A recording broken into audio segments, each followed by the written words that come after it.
This episode is brought to you by Soultaker Fightwear, proud partners of the Jiu Jitsu Lu podcast. You're listening to the Jiu Jitsu Lu podcast, and I'm Lou Temlett. I know you're having a good day because either you've been on the mats, considering getting on the mats, or maybe you're proving yourself right. I'm so happy you're here listening or watching this episode. Please don't tap out before the end. When you're told you can't do something, start training jiu-jitsu. I'd like to welcome Petra Russell to my podcast. How you doing, Petra? Good, how are you? I'm doing great. I don't normally mess up the first bit, but thank you for bearing with me. No worries at all. So you're based in the US. Tell us a little bit about you for those that don't already know who you are.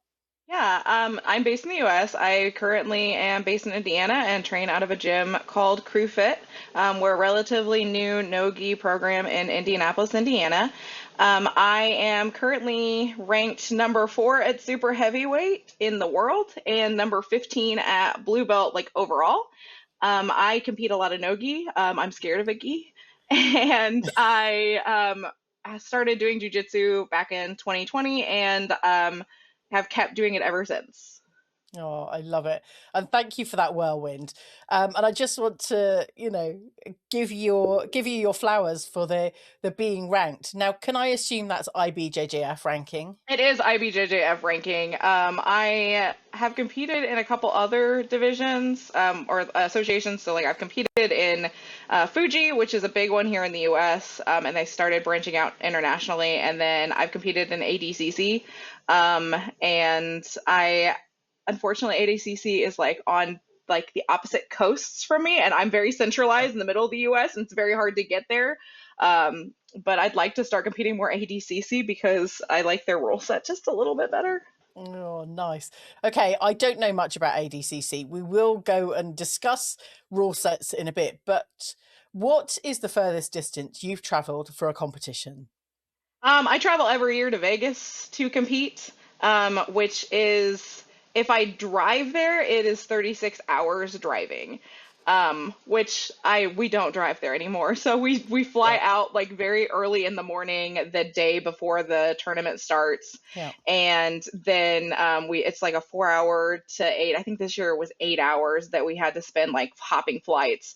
And then we get to spend like a couple days in Las Vegas, Nevada, and go to the casinos, and you meet people from all over the world at the world competitions. It's it's a really fun time. Like it's like a jiu-jitsu convention overall. Like you get to, like, I've gotten so many rash guards, I need to stop buying them. But like rash guards and gis and like people giving out like free samples. You get like free t-shirts at every booth. It's a great time. Oh, I love it. I'm hoping to get to Vegas for World Masters in 2027, which will be my 50th year, or I guess approaching or going through my 51st year, but my 50th birthday. But we'll see. A number of things need to change before then. But I'm even more inspired if there's free kit. Oh yeah, you will love it. I, especially Master Worlds, I did that competition like literally 3 months after I got my blue belt. I was like, I'm gonna go to Master Worlds, and that was ridiculous of me, but I went, and it's a great time. Like you can compete in Jiu-Jitsu Con, you can compete in Master Worlds, you can compete in Jiu-Jitsu Con NoGi. So there's 3 different tournaments running all at once. Wow. You get free stuff. I think we got almost every booth we went to gave us like a free t-shirt or free stickers or free belts. It's a great time. You would really like it, I think. I love it. Maybe we'll have to have a meetup in 2027. Oh, definitely. I will definitely show you around Vegas. We can go have fun. Okay, this is good. I'm kind of building network as I go, hoping that by the time I actually make the decision and renew my IBJJF membership again, there will be enough finances to be able to monetize this whole thing. Yes. Just get a booth at Jiu-Jitsu Con, and you can. Okay, right. There's a plan. There's a plan hatching. Petra, you can help. I will help. I love running booths at conventions. I will help. I didn't think we were going to go here. Every episode is just a free flow. There's no questions. And whatever my guests say to me, Petra, I'm going to respond to. But I do want to kind of double back with the 36 hours drive. Now, maybe 20 years ago, I visited a friend and we did a 24-hour drive. We'd not really spoken in person before, but we Yeah. chatted for the whole 24 hours. How do you kind of feel about driving for such a long period of time? Obviously, we It stopped, It's but it's horrible.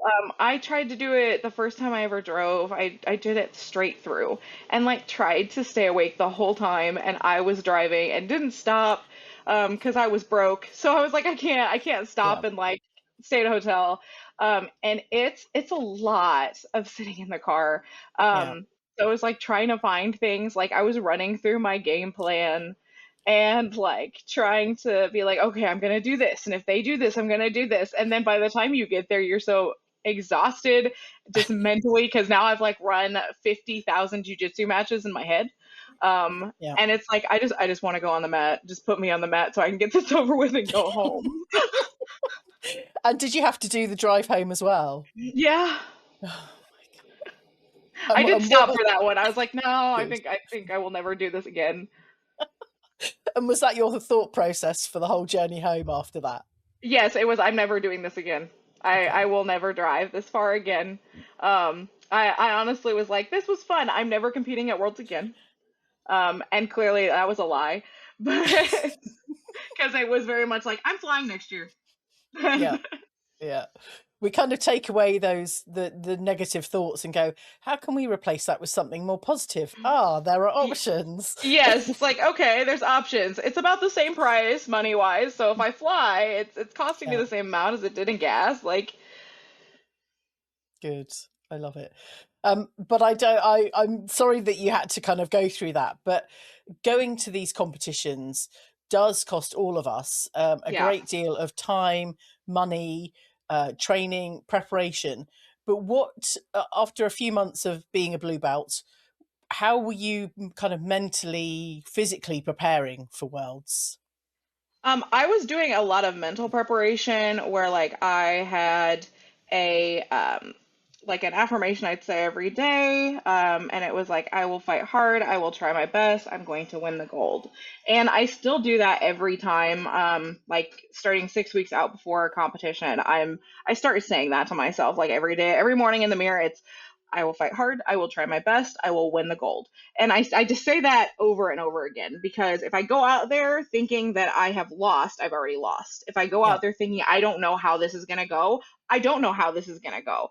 So I yeah, go out there, I tell myself I'm winning. Even if I'm down, I'm winning because once you're somebody told me once that your mind gives up long before your body does.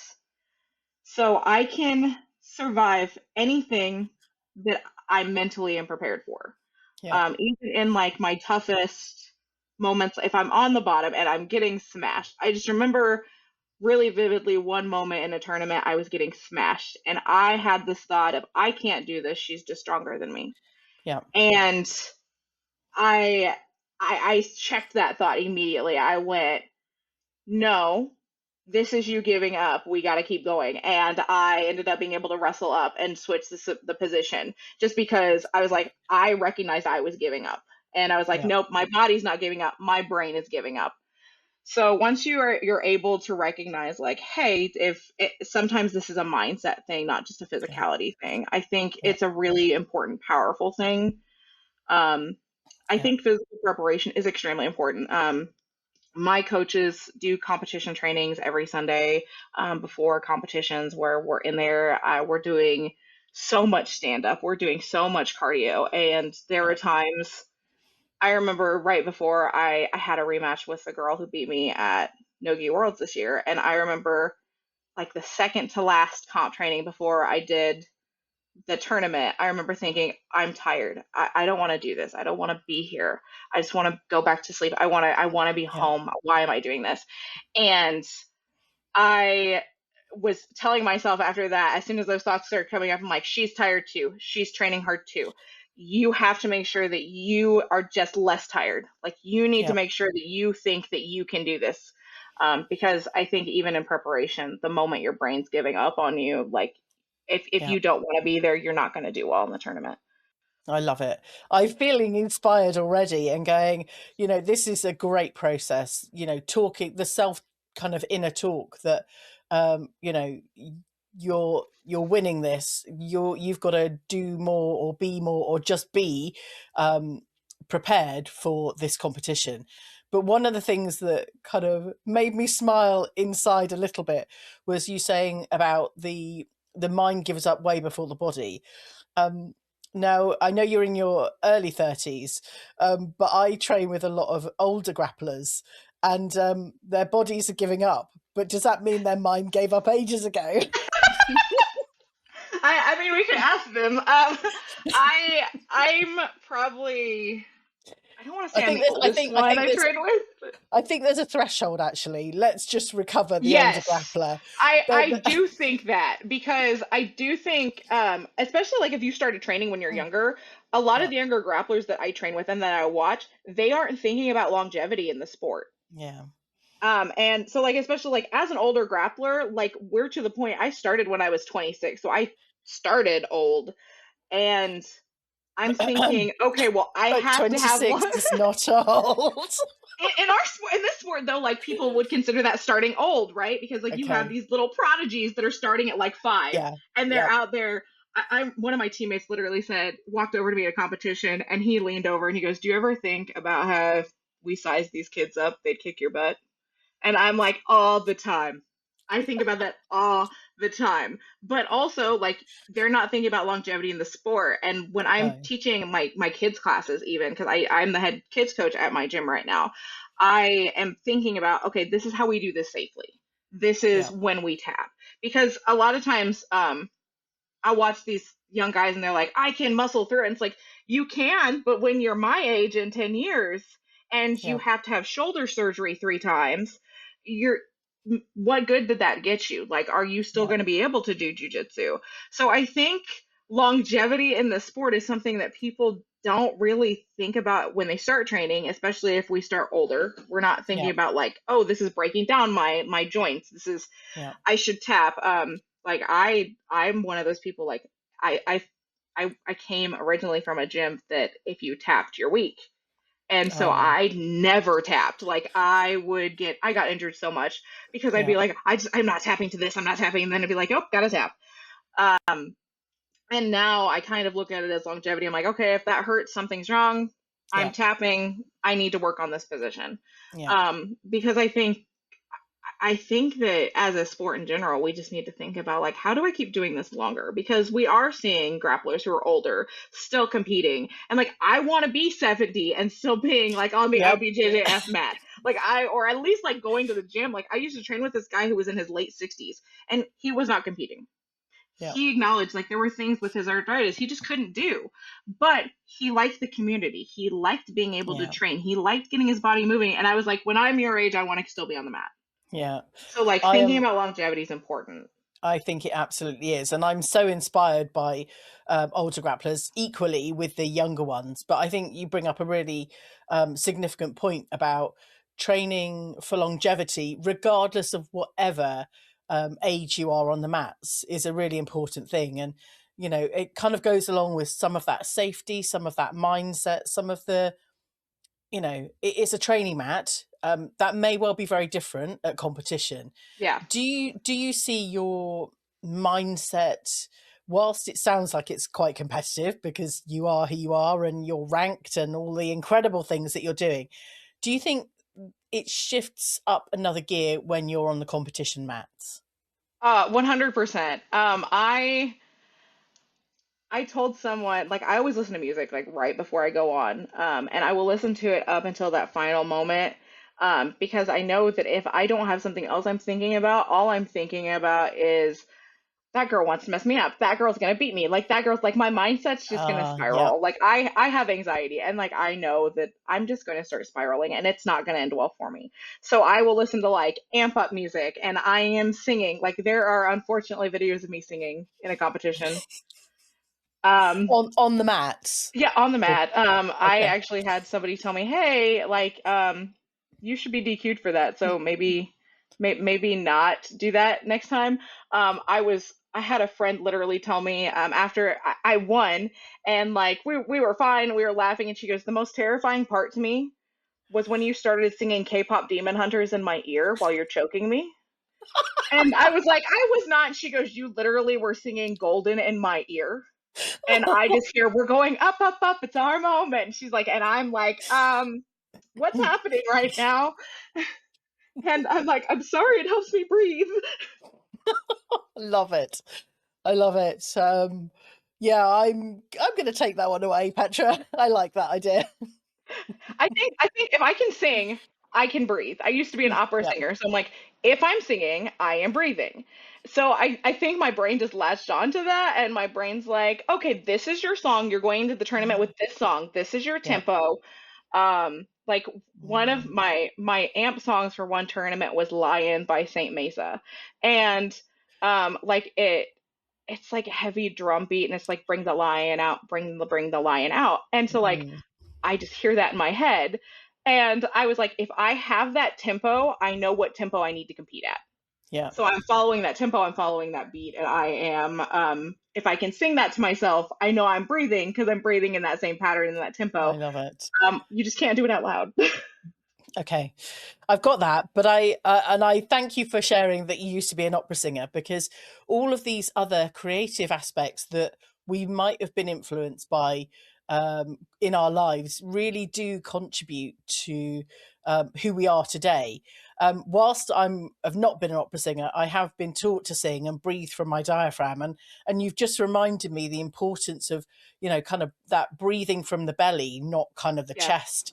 Are there any techniques that you could help anyone listening or watching to kind of control their breathing? Because often when I'm on the competition mats, I often hear my coach go, just breathe. Yeah. And I think I probably do mentally stop everything apart from my movement, but that does mean stopping breathing. So it's a Yes. good thing. Yeah. I remember somebody had mentioned to me when I was a white belt, like a very baby white belt, like, you're not breathing. And I'm like, I have to be breathing. Of course I'm alive. Like, and he's like, no, you're not breathing. He's like, you stop everything you like. You're like, grab it.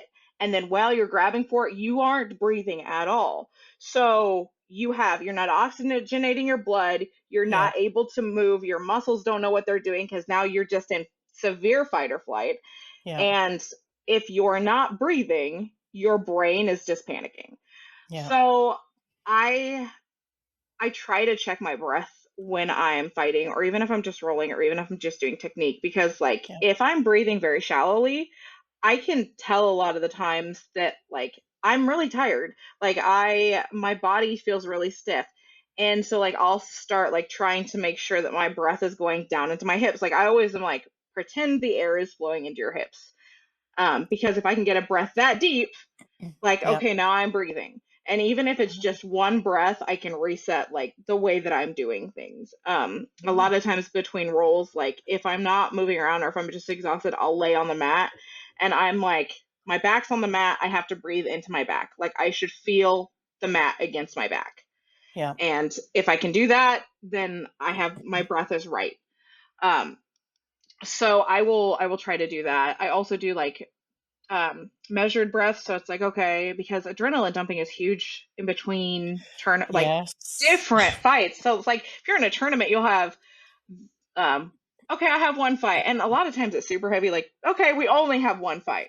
yeah, But then you'll go to bigger tournaments and you're like, okay, you have this fight, but now you have to fight this girl, and now you have to fight this girl, and now you have to fight this yeah, girl. So it's like I just had to fight six people. And I just remember at ADCC the first time I had to do that, I was like, I am going to adrenaline dump so bad. So yeah, like I just start getting shaky, and like I do measured breaths at that point because it's like, okay, I'm yeah, gonna breathe in for 4, I'm yeah, gonna hold it for 6 beats, and then I'm gonna breathe out for 6 beats, and then I'm gonna do that again because your brain doesn't know the difference between a real fight and a simulated fight, and yeah. unfortunately, this is a combat sport, so it's like you came off from it, you're not in the fight, and your body's like, we don't need this adrenaline anymore, please get rid of it. It's like, no, I actually do need that because I have to go fight this girl that outweighs me by 100 pounds and I don't want to die. Thank you. I love that. So 4 in, 6 hold, And six 6 breaths out. out. Okay. I love that. There's all sorts of my kids taught me 5-finger breathing when, Yeah. maybe they're kind of getting, excited in the classroom and a bit loud because you're a teacher, this. They get a bit excited and lots of energy going on, and there's some 5-finger breathing or there's some movement Yes. breaks or whatever it happens to be. But I haven't really experienced the 4-6-6, but that sounds like quite a good option. I like that one. I'll make my kids do balloon breaths because like breathing is mindfulness. So like Yeah, I teach a lot of my students mindfulness techniques. And so like I teach my kids balloon breaths and I'm like, okay, start here and you're gonna just take a breath, take a breath, take a breath. And now you want to pop the oh, balloon. So you pop the balloon and you let out the breath. And so nice. it gives them something to visualize, or like, here's a candle, blow out the candle. Take a Yeah, deep breath in, blow out the candle. And so it helps them visualize like different forms of ways that I can control my breathing. So yeah, if I'm upset, I don't just go straight into like that.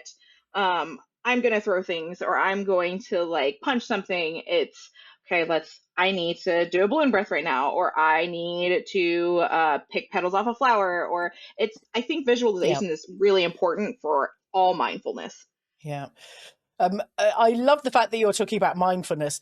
I remember I'm kind of very close to 50 now, but I remember lots of sunny summer days sat on the lawn with daisies and just sitting there picking off the petals. Does he love me? Does he not love me? And I kind of go, actually, that was really fundamental mindfulness kind of Yeah. a thing. When you mentioned about the petal thing, not that you should destroy flowers and things because you know nature and stuff like that. I wanted to talk about we've done the breathing bit. What There was something else you mentioned. Whenever I go off on my own stories, I lose myself. It was about breathing and adrenaline dumps. I remember actually being on the bottom. Someone pulled guard and I was obviously on the bottom because I messed up. Anyway, and I do remember my coach going, breathe. But actually, in that moment, I had an adrenaline dump. I didn't know where I was. I literally had to blink my eyes. It felt like a million Yep. times ago, where am I? What just um, happened? Yeah. but then, thinking about the oxygenation and breathing and bringing yourself back to that place feels just, you know, like you say, a baby white belt techniques that we should all adopt, whatever rank or, amount of time we've Yeah. been training.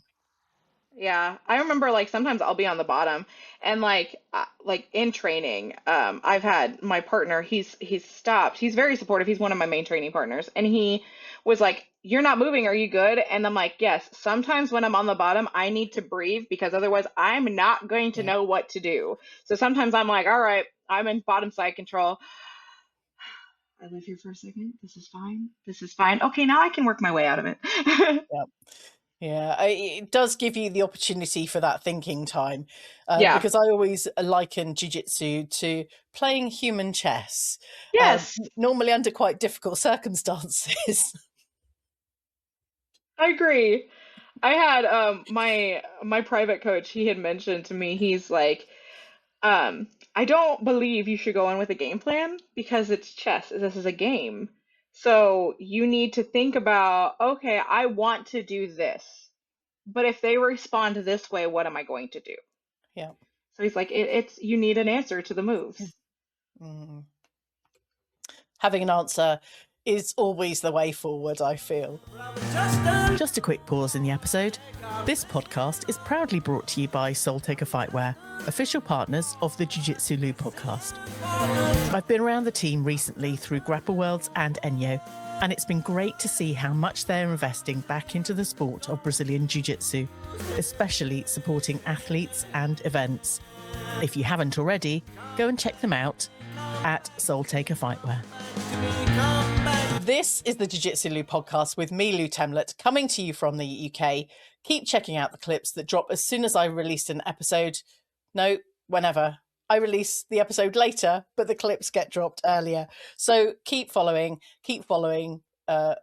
I did say that twice. Go and subscribe on YouTube, Instagram, and TikTok, and all the places. Help me grow this show as much as I possibly can, even though I mess up. And, obviously all the edits get kept in. Thank you, Mr. Producer. Today I'm having conversation with Petra Russell. Petra. Oh, this is a great time. I know. It's fun. It is. I like this a lot. That's always my aim, to bring an element of fun and humour. These episodes get dropped on a Saturday morning. I've got some very dedicated listeners and people that watch the show. So UK 6 o'clock on a Saturday morning every week, an episode gets dropped. And sometimes life can feel quite heavy Monday to Friday. But I often feel like Saturday, either we're going off to like big open mats or competitions, and having something lighthearted just to take some of that jiu-jitsu stress away, or, life stress, shall we say. Yeah. Let's talk a bit about your journey through jiu-jitsu, because you've been training for quite a while. You're now a kids coach. And you're in the ultra heavyweight division. Now, being in the ultra heavyweight, how have you found your kind of, not competition strategy, but being able to get matchups, being a representative of women in this sport, in our weight division? Yeah, I think that a lot of women don't think they can do jujitsu if they're larger. And I started this sport when I was probably closer to 100 kilos. So I definitely was out of shape. Like I lost a significant amount of weight and like was technically just a heavyweight. But working out to maintain that and being able to eat, I was working out 8 hours a day. I had no time for anything else because it was I work out in the morning, I go to work, then I go to the gym immediately after work, and I'm working out until I go to bed. And I can't sustain that. Yeah, There's just I like doing other things. I like jujitsu, but I also like writing. I like singing. I like being able to play with my dog and see my partner. So it's like I couldn't do that anymore. So I gained a lot of weight back, and I had mentioned that to a coach at the time that I was not going to compete until I was able to lose weight again. And she asked me why I thought that, and I said because like our weight classes are messed up. Women's weight classes aren't as diverse as men's. yeah, And a lot of that does have to do with um, money. Like it's a lot of organizations are looking to make money off of fights, and I don't blame them for that because, this is an expensive sport. yeah, But the fights that bring them the money are these very small women. A lot of the women's names that you hear are smaller women. Um, but we have so many good super heavyweights out there that are doing things, that are taking competitions and open classes, that yeah, are making names for themselves, like Gabriele Pisania. So it's a lot of people don't acknowledge that there are good things going on in the super heavyweight division. It, it's basically an open class. yeah, And when I had mentioned that to my coach, I'm like, I if I weigh in at 175, which is like the minimum pounds requirement in for IBJJF for super heavy, yeah, it doesn't matter if I'm 175 because my opponent could be 350. yeah, So it doesn't matter. It's not equal. And she said, but if we don't compete as super heavyweights, we will never get more weight classes. yeah, Like if you don't ever, if more women aren't competing at our weight and they aren't going out there and showing that we can do exciting things, that like we're not just stalling the whole match, because that is a yeah, big reputation that super heavyweight women get, is we just stall. And it's yeah, like, no, I'm not stalling. I'm going for a leg lock, or like yeah, they think yeah, we're not fast paced. And it's like yeah, some of the super heavyweight matches I've watched are more fast paced than yeah, some of the smaller girls. yeah, So I think that super heavy just gets a bad reputation, because people think that we can't do things. And in yeah, reality, I think it requires us to be more technical, yeah, because I can't shoot a triangle because my thighs are thick. And but once I get that triangle in, it's death from there. Game over. It's So game game's over. over. You will be tapping. But Um, my legs aren't like a mile long and skinny yeah, where I can shoot it from standing. yeah. So I think people think doing the technique different is doing it wrong, and I don't think that's true. No, I agree with you there. And we all have to work and learn based on our body type and shape and height. I'm not particularly tall, so I always feel like, height's a disadvantage for me. But equally, being in the super heavy, ultra heavy divisions, we have to work our bodies just in a different way to the standard way that jiu-jitsu has traditionally been taught. And I train with a coach that has much more that open mind to allow us all to progress our game based on who we are, which is just Hmm. fantastic. But I also want to highlight what we're doing in the UK. An incredible female called Kira has set up a UK over 75 kilo women's kind of WhatsApp group and kind of safe space so that we can network and grow and get together, fill a division in the heavyweight, super heavyweight, ultra heavyweight divisions. And that's really Awesome. going incredible. The British Open have done some great work in putting in new weight divisions so that it's more equitable. 75, 80, 85, over 88. Yeah. We've got all of those kind of incremental divisions that it sounds like the US, still need to kind of maybe Yeah. implement in some of those things, because you're right, so right in saying we have so much to give, but there's a lot of fear around some of us signing up for competitions. But the more Yeah. we are, the more women like us will start to, I don't know, maybe it's not feel confident in themselves, because I would hope that they already feel confident, but confident and brave and tenacious and fiery and full of, everything to go and step on that competition mat. How can we encourage more women like us, Petra? I think a lot of it is representation. I don't think that as an ultra heavy or super heavy, I don't think that there's a lot of representation because there's not money in it.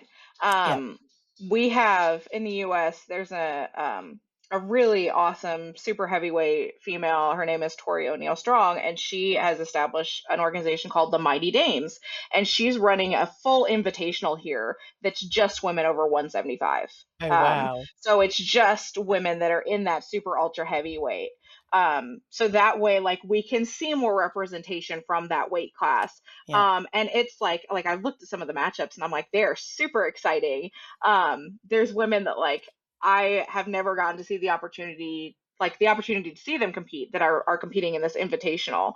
And I think that kind of representation is really important. Mm. I know I go to a lot of my local tournaments and it's all of us. I think the good thing about the super heavies and ultra heavies around me is that we all know each other. So Yeah. we all are like, hey, like I need a match for this. Can you come do this tournament? Like I'll message there's an open coming up and I messaged one of my friends. I'm like, hey, you live here. Would you be willing to come fight me? So we do try to, or like, do you know anybody who's in our weight class that would fight me? Yeah. I think that having those kind of connections and networking with each other is a good thing. Yeah. I would encourage any organisers of invitationals to consider setting up something for, super heavy women, at least, to showcase what we can do, because we have some techniques, don't we, Petra? Oh, definitely. Oh, definitely. We just need sometimes the opportunity. But let's talk about some of the frustrations we have around competing. And before we started recording, I mentioned, or I heard you talk about kind of not being kind of disadvantaged, but a stand-up game in a competition Oh, and yeah. not really getting to the mat. Oh, yeah. I've experienced exactly the same, and it's so, so frustrating. Talk to me about your story. I think that a lot of, especially in ultra heavy, like you'll watch these matches and you can have the exact same match play out between two smaller girls and they don't get a disadvantage. Yeah. Meanwhile, you're on your feet with your opponent for a minute and a half, and all of a sudden you're both disadvantaged. Yeah. Or you're both getting a warning. And it's just like, just give me the warning and move on. Yeah. It is one of those weight classes we don't like pulling guard Yeah. because it is so We don't want to be on the bottom. That's it. no, absolutely not. I don't want to be on the bottom. One of my very, very good friends is easily twice my size. And I had to fight her at the last competition I did. I absolutely do not want to pull guard on her. Yeah. Absolutely not. I don't want to get smushed. Like this is not just not for me. Not today. And I have started working on my guard game, but even then, like there are opponents that I know if you're bigger than me, Yeah. I'm not pulling here. No. So really, really, like we're more wrestlers in that grappling instance, and sometimes, unfortunately, it does take longer to set up that game because we've learned like, okay, I'm gonna break this collar tie. So it's just frustrating when it's like, okay, I have a disadvantage, or oh, now I've been on my feet for 5 minutes and it went to ref decision, and what did this rule set decide? Did I win or did I lose? And why did I lose or why did I win? So it's very nuanced in our weight class. Like, Yeah. I think it's really helpful that you've kind of identified our weight class because, and having that disadvantage, just it feels like a disadvantage, and I feel like yeah, we need to maybe spin it. But you're right in echoing. If it was females in a lighter weight division, they wouldn't have points against them, or be, just wouldn't necessarily be in that same situation. But you're right also in saying that us heavyweights, our choice is not to pull guard because we know how difficult it is being stuck on the bottom with a heavy yeah, person on top of you. We don't want to be there. no, I absolutely never want to be there. But I also, like, I have learned that a good guard game in our weight class is an Yeah. extreme advantage. Like, I admire Gabriele Pisagna a lot because she's taking everything at super heavy. And, like, watching her entire game's from the bottom. Yeah. Like, she will shoot a leg lock from the bottom. And it's like, I'm more terrified of her in guard than I would be with her on top of me. Okay. So I really think that developing a good guard game is beneficial for our weight class. Yeah. But also, I don't. My first choice would never be to be on the bottom. Yeah. The way I've won previous competitions, and only a couple of interclubs, so I'm nothing big. I'm still waiting for that one, but I think I'm going to be picking up some tips from a mindset perspective, because my body's still there, even though I'm an older grappler. You've got this. I have got this, but I lost my train of thought again. I should stop talking, really, shouldn't I? Oh, I don't know. You were telling me game. how you won a competition, one of the Oh competitions you won. yes. So my mindset was thank you for that. It may just no. I am well. I am fit and healthy. My mind is together. But having a mindset to play on top and just stay on top, that was my motive. That was my Yep. driver, and I did, and I won the match. But based on a solid belief that I would stay on top. That's it. Yep. Yep. I've still got a lot of the skill and ability to build up, but having that mindset. Now, I want us to move on because you train no-gi. Do you also train gi as well, or are you still, a tentative approach? I train gi very, very infrequently and very. I miss it when it is cold. Like I told somebody, I'm like, because my gym moved to all no gi, and I had made the comment because it was freezing in the gym. I'm like, I miss my gi. Where's my gi? And then there are just certain submissions that you just can't do in no gi. I love clock chokes so much, but it's like, I can't do a clock choke in no gi. I don't have a lapel. So like I'm in front headlock positions like, well, how do I finish from here? Like, do I have to take the back? I don't want to take the back. So I do miss the gi. I'm doing a camp it's the next weekend. It's in 2 weeks. I'm doing a camp, and like the majority of the camp is gi. And I'm like, I have a use again for these 12 gis in my closet. So Love it. I love it. Because at the beginning, you mentioned about being quite scared of the gi. Now, a number of us train both gi and no gi, Hmm. and they they fulfill different purposes. They can do Yes. different things. But I found I did a couple of years of gi and then switched to doing no gi and gi, and then started doing much more gi again. And I'm like, oh, I'm not really utilizing these grips. I'm missing out here. So I Yeah. need to kind of build up my mindset and patch back in some of that original learning. What do you think has been the most significant learning, either in gi or no gi, that has made a difference to your game?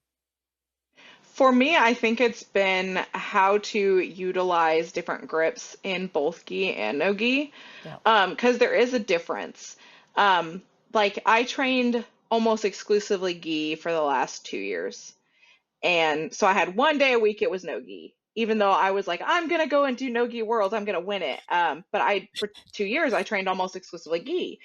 So like the guards I like to do were like spider lasso, where like you yeah, have to have the sleeves. And then like, the clock choke I mentioned, where like you have to pull that lapel like over their neck, like from the top. And so or like judo, a lot of judo takedowns there require a gi. And I think learning like how to utilize those grips, and then okay, can I find a way to do something similar in no-gi, like, or can I use a no-gi grip for this gi move? yeah, Because I do think a lot of people, and me included, I got caught up a lot on like, where do I put my hands? Like, where yeah, does my hands go? Um, and once I figured that out, I think it changed a lot of things for me, as far as I'm not just grabbing randomly. Like, I know if I'm grabbing this, it's because I'm pinning this down for yeah, this reason. So I think learning where to grip and how to grip has been extremely beneficial for me personally. yeah, Um, and it was having someone explicitly explain it to me. I very much like to know why. yeah, Um, so just telling me like just do it does not work for my brain. I very much need to know like, why am I doing that though? Why can't I do this instead? Or because jujitsu is not natural. I'm not one of those people that it came naturally to. So I need those why am I doing yeah, this? Because my body doesn't normally grab somebody by the collar, right? Like yeah, we don't generally do that in everyday life. So tell me why I'm doing that. Tell me why I yeah. need to control the shoulder here. So I think learning the why behind different grips and Yeah. different techniques has been really beneficial. Good. I love that. And thank you for sharing. I think some of us will now go away and work a bit more on our grip game, whatever that looks like. One of the turning points with my grip game was getting a reverse grip rather than a kind of straight on grip, Oh and yeah. then on the opposite side of their body as well. That was kind of the turning point for me, that you control the opposite side of the body Yeah. from, and I'm like, there's something new. Yeah. I love that. Petra, I feel like we could talk and I could forget what my train of thought was a number more times, but let's wrap up this episode. I want to thank you so much for connecting. I love it when there's just a similar energy, and you know role models in the sport like yourself, just doing great things. I think it's incredible. Thank you for everything, and keep showing up, keep doing those incredible camps, and let's try and catch up at Masters Worlds in Oh, 2027. definitely. Definitely. Thank you so much for having me on. And definitely let me know if you're in Vegas in 2027. We will definitely go have some fun together. Amazing, amazing. I'm just there for the free merch. That's what I I'm mean, there we for. could fight each other too. We could totally fight. We could go into gi. Like I will put a gi on for you. Okay. Well, if there's Jiu-Jitsu Con and all the rest, then we've got some options. I We think. do. Do you know what? I think there's something there, because connecting and finding matchups before you go to an event always works really well. Yeah. Not necessarily from a competition perspective, but just filling those brackets and getting a division full so that we actually have some decent matches. It's good. Absolutely. Petra, how can I do want to keep talking? Okay, no, stop. Right. Do you how can people follow your journey, Petra? You can find me on Instagram. I am at Petrafire, PetraFyrebjj. Fantastic. Thank you so much. I look forward to meeting you in person, and for you not having to drive 36 hours across the country. But we will meet at an airport in Vegas. The more I'm talking about this, the more it's going to happen. Yes, definitely. Incredible. Thank you so much, Petra. I will speak to you again soon. Thank you, Lou. That was amazing. If you've got this far and stayed with me this long, thank you so much. I'm always looking for stories, connections, and growth in the sport of Brazilian Jiu Jitsu. Whoever you are, please get in touch. I really hope you enjoyed this episode. And thank you once again for telling your friends about this show. And as soon as this episode ends, please go and subscribe on whichever platform you are listening and watching on. Thanks again for listening. Catch you on the next episode of the Jiu Jitsu Lou podcast.